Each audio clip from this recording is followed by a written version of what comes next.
Ya, terima kasih Pak. Halo Coach, sudah sangat jelas penjelasan materinya. Mungkin tadi sedikit ada masalah jaringan, jadi agak putus-putus. Cuman penyampaiannya sangat menarik, saya sangat memperhatikan. Terima kasih Coach. Mantap. Hans itu wujudnya yang mana ya? Karena mukanya banyak banget di sini. Mohon admin di spotlight Hans bisa nggak ya? Biar aku ingat wajahmu, Hans. Nanti kalau aku ke dokter namanya Hans, aku akan bilang, "Weh, ya Allah, umurmu berapa, Hans?" 18 tahun Pak. Masya Allah. Insya Allah ya, berhasil ya. Ya, kasih. Oke. Kalau ada pertanyaan silahkan. Kalau tidak ada, saya akan coba lanjutkan lagi.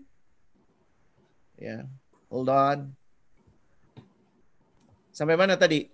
Ada yang ingat nggak?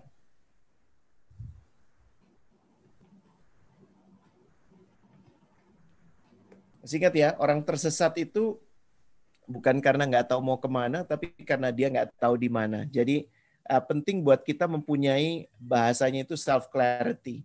Self-clarity adalah proses yang terus-menerus harus dilakukan oleh orang yang hidup supaya dia mempunyai kesadaran lebih tinggi. Tentang apa? Nomor satu yaitu tadi, memahami, nah kata yang menarik ini, passion. Saya coba definisikan ya, dan saya coba ngomongnya pelan-pelan supaya bisa dipahami. Passion itu bukan profesi. Saya ulangi sekali lagi. Passion itu bukan profesi. Definisi passion itu adalah simpelnya adalah strength, kekuatan. Kalau diterjemahkan maksudnya gimana, Coach? Segala aktivitas, saya ulangi, segala aktivitas yang membuat diri merasa berdaya. Segala aktivitas yang membuat diri merasa berdaya. Oh, saya sukanya bantuin orang, Coach, bikin orang seneng. Iya, itu nggak salah, tapi nggak spesifik. Anda bantuin orang mau ngapain? Anda mau joget di depan dia? Anda mau nari-nari atau bagaimana? Jadi bukan apa yang dirasakan orang, tapi yang dirasakan oleh diri sendiri. Ya, oh saya suka banget bicara. Oke, bicara apa? Karena kalau saya disuruh bicara dengan anak-anak muda seperti Anda semua, ya bicara soal empowerment, teknologi, future, senang sekali. Jangan saya disuruh bicara tentang anestesi, mati hidupnya langsung selesai, aku terdiam.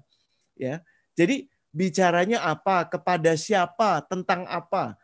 Semakin kita mempunyai pemahaman, kekuatan kita, maka akan semakin asik dalam menjalani kehidupan ini. Karena kita tidak lagi menjalankan kehidupan atas dasar keharusan, tapi atas dasar pilihan. Ya, itu passion. Paham ya? Kalau ada pertanyaan boleh posting langsung. Masih nggak clear ya. Jadi moga-moga setelah sesi ini nggak ada lagi yang bilang, aduh jadi dokter tuh bukan passionku. Bukan. Dokter itu punya banyak aktivitas. Sebagaimana bankir, sebagaimana startup founder, tapi aktivitas di masing-masing profesi itu ada yang bikin kita ngerasa yes, ada yang bikin kita ngerasa ya Allah beban banget. Jadi dokter mungkin ada yang saya nggak pernah jadi dokter, nggak membayangkan jadi dokter, tapi salah satu aktivitasnya saya yakin bertemu pasien, berinteraksi dengan mereka, mencoba memahami keluhan medisnya apa. Ada yang bagian itu seneng banget, ya bicara interaksi dengan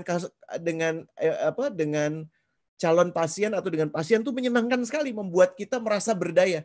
Apakah kita udah langsung jago? Belum tentu. Ya, orang yang memulai apapun di awal-awal pasti katrok. Tanya siapa aja. Ya, kalau Anda punya YouTuber favorit, lihat aja YouTube dia pertama dibandingkan YouTube dia sekarang, pasti dulu tuh katrok banget. Orang nggak pernah gambar atau pelukis paling hebat, cek gambar pertama dia, pasti katrok. Jadi merasa berdaya itu konteksnya bukan hasilnya istimewa, tapi kita itu merasa dimampukan, dibisakan, ditabahkan, dikuatkan, diberanikan untuk melakukan hal-hal yang kita nikmati itu tadi. Ya, jadi definisi itu kalau kita bisa pegang, insya Allah akan baik buat kita. Kenapa? Karena tugas kita adalah mengatur bagaimana keseharian kita didominasi oleh aktivitas yang membuat kita merasa berdaya.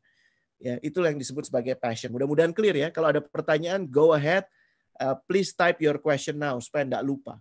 Elemen kedua yang enggak kalah penting, masih yang tadi ya. Passion itu saat ketemu dengan kebutuhan dunia, itulah yang disebut sebagai misi hidupmu.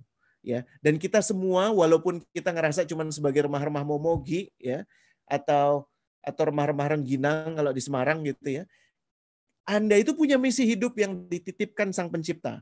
Oke, dalam konteks ini saya harus mengatakan saya punya keyakinan akan Sang Pencipta. Anda boleh Kristen, Islam, ya, Buddha, terserah. Tapi saya punya keyakinan akan keberadaan Allah, keberadaan Zat yang Maha Tunggal, Maha Kuasa. Kenapa?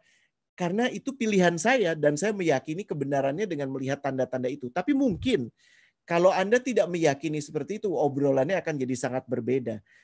Apapun yang saya sampaikan di sini didasari oleh keyakinan bahwa Allah itu ada, Allah itu maha mengetahui dan maha menguasai segala kehidupan kita. Sehingga kita, Anda, saya dititipkan misi yang kita mungkin belum tahu saat ini, tapi perlahan-lahan itu akan dibukakan oleh Anda.